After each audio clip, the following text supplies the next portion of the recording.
Catholics can't be Freemasons, and that's because Freemasonry is anti-Catholic, anti-Christian, and is also anti-religion.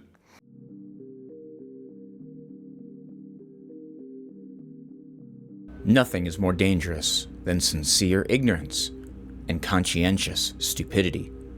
Martin Luther King Jr. Hello, and welcome once again to Freemason Reacts. In this episode, we're talking about the Voice of Reason video called Freemasonry and the Catholic Church.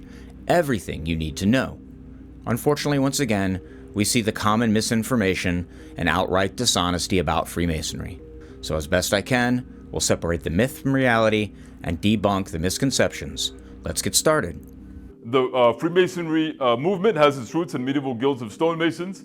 The vast majority of the members today are not masters of stonework. The group began accepting speculative or honorary members to bolster the numbers because that trade kind of died off. The origins of Freemason remain a mystery, with no definitive proof that can pinpoint exactly when or where it began. Like many others, Voice of Reason suggests that Freemasonry originated from medieval craft guilds, which is a common theory, but is certainly not a proven fact. The earliest recorded reference to what we now call speculative masonry is found in the Regis poem, dating back to somewhere between 1350 and 1450. Did you know that Freemasonry teaches that Jesus Christ was a Freemason? And they also say that the Freemasons were the ones who built Noah's Ark, the Tower of Babel, the pyramids in Egypt, and Solomon's Temple. Voice of Reason presents no evidence that Freemasonry teaches that Jesus was a Mason. These assertions are not grounded in any Masonic teaching or any historical fact. The core of Freemasonry is not about physical construction, but the symbolic act of building a spiritual temple within oneself. King Solomon's Temple is a central symbol in Masonic ritual, but it's used to represent wisdom and balance. Masons are not builders of physical monuments from ancient times. They're builders of character, integrity, and virtue. Freemasonry, what does it teach? They talk about philosophy, religion, and science. It's a naturalistic religion. Yes, my friends, Freemasonry, believe it or not, is a religion. Freemasonry is a fraternity, some of whose members are religious to various degrees, but Freemason itself is not a religion. I've thought about this more and more as people continue to make this claim, and I came up with an analogy that might help. Imagine a family gathered for dinner and saying a prayer before eating. Any member of that family may have different beliefs or believe in a higher power in their own way. At the dinner table, they all agree not to discuss such matters because everyone is hungry, and a debate at the dinner table wouldn't be appropriate. Is that family a religion? Of course not. Freemasonry is like a family. Each member has their own beliefs, but they agree that they simply do not discuss their personal ideas about their creator. Freemasons believe that the revelation of God is found in the natural world, so in sciences. This isn't accurate. Freemasonry isn't a religion and cannot explain how divine revelation happens. Instead, it focuses on personal growth, learning, and reflection. Nature and the sciences are used symbolically in Freemasonry to represent order and the pursuit of wisdom, not as a way to find God. So Freemasonry, because it was founded in the year 1717 in England, it was all those British people. They were the ones that started the American Revolution. So a lot of them were indeed Freemasons. George Washington was one, Thomas Jefferson was one. A total of 14 of the presidents that we've had were Freemasons. It's intriguing to see someone exercise their First Amendment rights of free speech and religion while criticizing the fraternity of men who crafted the very documents that protect those rights. About 30 Masons, including influential figures like James Madison, John Hancock, and Benjamin Franklin, were key players in shaping our nation's history, but the American Revolution wasn't the only pivotal movement that empowered people to expand their rights. The French Revolution sought to dismantle the monarchy based on Enlightenment principles. George Danton was a Freemason, playing a crucial role in the fight for social justice and civil rights in France and Latin America during the wars of independence against Spanish colonial rule. Leaders such as Simón Bolívar, José San Martín, also Freemasons, fought to liberate their nations and establish republican governments. The Hungarian Revolution of 1848 was part of a larger wave of uprisings across Europe, known as the Springtime of Nations, Freemasons, like Kossuth, advocated for the national independence and civil rights, laying the groundwork for future reforms despite facing severe repression. In Italy, the unification movement aimed to unite various states into a single nation. Leaders like Garibaldi and Cavour, both Freemasons, were essential in promoting democratic governance. Lastly, the Mexican Revolution, led by Freemason Benito Juarez, fought for democracy and freedom from colonial rule. These movements reflect a broader commitment to liberty and justice, showcasing the role of Freemasonry in advancing democratic ideals across the globe. But in Europe and in South America, Masons have often been involved in violent persecution of the Catholic Church. Catholics were discriminated against for a really, really, really long time in the United States. From the founding, because remember, the United States was a Protestant country.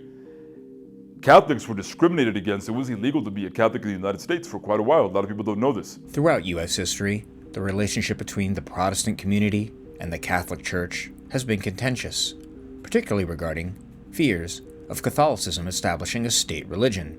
These concerns can be traced back to the religious conflicts in Europe, where Catholics and Protestant groups often clashed. Many Americans were wary of the Catholic Church's potential influence over government, fearing it could undermine democracy. The rise of nativism in the 19th century amplified these fears. As Catholic immigrants arrived in large numbers, many Protestant communities felt threatened, believing these newcomers could impose their religious beliefs on politics.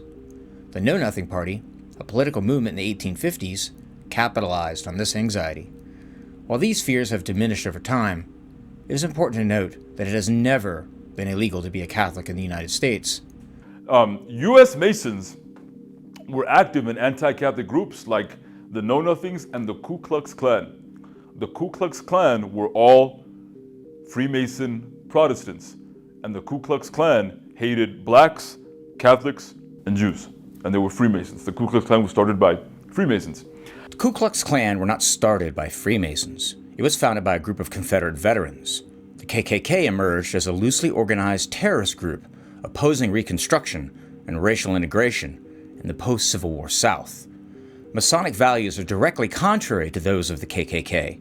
While there probably were some individuals involved in the KKK who may have also been Freemasons, there is no truth in the statement that all members of the KKK were Freemasons. This blatant dishonesty raises questions about the motives behind this accusation. But the most popular one in the West is the Scottish Rite. And when you get to the 18th degree in the Scottish Rite, it's called the Rose-Croix degree. It reinterprets the cross and its INRI inscription. And they say that INRI, that inscription as pagan symbols. We all know that INRI is Latin. It's Jesus Nazarenus Rex Eo Deum. How do you say the I part? And they say that INRI, that inscription is a secret Masonic message. INRI doesn't have any relevance to Blue Lodge Freemasonry, since it is not mentioned in any of the Blue Lodge degrees. In Scottish Rite Freemasonry, though, it appears once in the 18th degree. Some may rush to label it as a pagan idea, but if you look closer, it's tied to reason. For Freemasons, INRI goes beyond the inscription Pontius Pilate had put on the cross in Hebrew, Greek, and Latin. There are different versions of the inscription in the Bible, with only the Gospel of John mentioning the N for Nazareth. The Catholic insertion of the N could be seen as a hint to the dominance of the Roman over the Orthodox Church. In the Scottish Rite 18th degree, it suggests that by observing the world around us, we can uncover important truths about ourselves. This aligns with Enlightenment ideals, encouraging understanding through knowledge rather than dogma or superstition.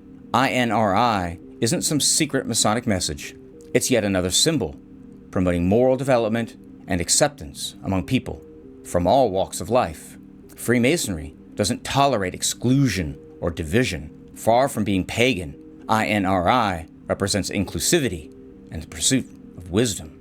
And if you're a candidate for the 30th degree in the Scottish Rite, which is called the Knight Kadosh, guess how you are initiated into the 30th degree? You have to trample over a papal tiara. You know, back in the day, popes used to wear these really big, beautiful, they were called the papal tiaras, right? What they would do is that they would put the papal tiara on a skull, and then they would have to step on it, and they would have to get like a lance, and they would have to stab the skull with their lance, wearing the papal tiara. And that was part of their initiation, signifying that they hate Jesus Christ and his vicar, because they do. Thrusting a lance into a skull, wearing the papal tiara. They hate the Catholic Church because they hate Jesus Christ, because they hate the truth. So do they still do that, or is that They still do that. from the 1800s? They still do that. I have seen the 30th degree of the Scottish Rite firsthand. The lessons in this degree encourage us to embrace faith in God, love others, knowledge, and to learn from history, which enriches nations more than power or wealth. During the ritual, candidates walk through different symbolic rooms called apartments. In one of these, 3 skulls are displayed, representing mortality. The center skull stands for Jacques de Molay, the last Grand Master of the Knights Templar, while the other 2 represent Pope Clement V and King Philip IV of France, who betrayed the Templars. These skulls remind us of the recurring tragedy where corrupt power leads to innocent lives lost. Much like the moral of the fable of the wolf and the lamb, there's no desecration or stabbing involved. Such actions would be completely out of line with the teachings on reflection and justice in this degree. In the final apartment, a tapestry shows a skull pierced by daggers, along with symbols like an urn wreathed with laurels, a crown, and a papal tiara. These represent life choices and the lessons we should learn from the tragic fate of the Templars. No one tramples the tiara. It serves as a symbol for reflection, teaching that we must be willing to sacrifice our lives rather than compromise our integrity or deny the truth. Few people can live up to such ideals. It is ironic when I hear a person from the Catholic Church criticizing this degree.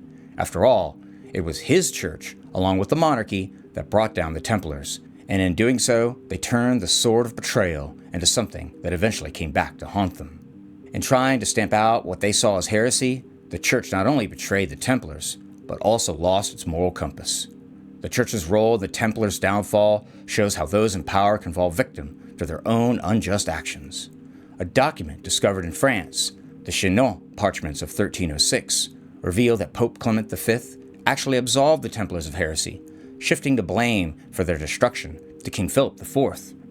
Albert Pike did not know about this document when he wrote this ritual, which makes you wonder how he might have changed the ritual if he had known. Even so, critics like Voice of Reason miss the point. The 30th degree is a rich lesson on justice and betrayal.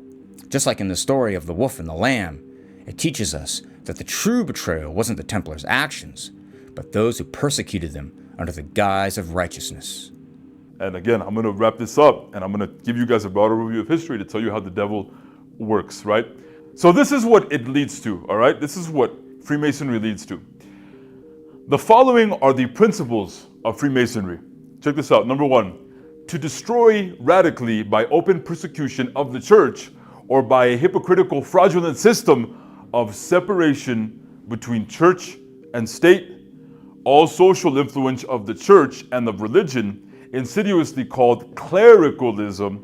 Number 2, to laicize or secularize by a likewise hypocritical and fraudulent system of unsectarianism, has to be developed systematically in the child at school and protected as far as possible against all disturbing influences, not only of the church and priests, but also of the children's own parents.